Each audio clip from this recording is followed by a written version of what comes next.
ఫెంగ్షుయిలో నలుపు రంగు నీటి మూలకానికి చిహ్నం. ఇది డబ్బు ప్రవాహం, స్థిరత్వం, కొనసాగింపును చూపిస్తుంది.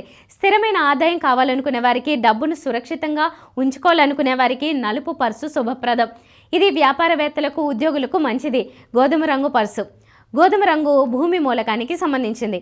నెమ్మదిగా, స్థిరంగా ఆర్థిక ప్రగతి సాధించాలనుకునే వారికి గోధుమ రంగు పర్సు మంచిది. ఇది ఎక్కువ కాలం డబ్బును ఆదా చేయడంలో, నిల్వ చేయడంలో సహాయపడుతుంది. ఆకుపచ్చ రంగు పర్స్. ఆకుపచ్చ రంగు చెట్ల మూలకానికి ప్రతీక. ఈ రంగు సంపద వృద్ధిని, పురోగతిని ఆకర్షిస్తుంది. ఎరుపు రంగు పర్స్. ఎరుపు రంగు అగ్ని మూలకానికి ప్రతీక. ఫెంగ్షీ ప్రకారం ఎరుపు రంగు పర్సు సంపదను తెస్తుంది, కానీ ఇది డబ్బును త్వరగా ఖర్చు చేసేలా చేస్తుంది.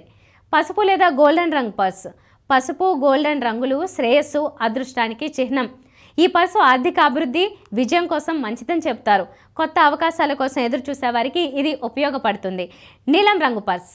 నీలం రంగు కూడా నీటి మూలకానికి సంబంధించింది. ఇది శాంతి, స్థిరత్వాన్ని తెచ్చినప్పటికీ ఫెంగ్షీ ప్రకారం నీలం పర్సు డబ్బును వృధా చేస్తుంది.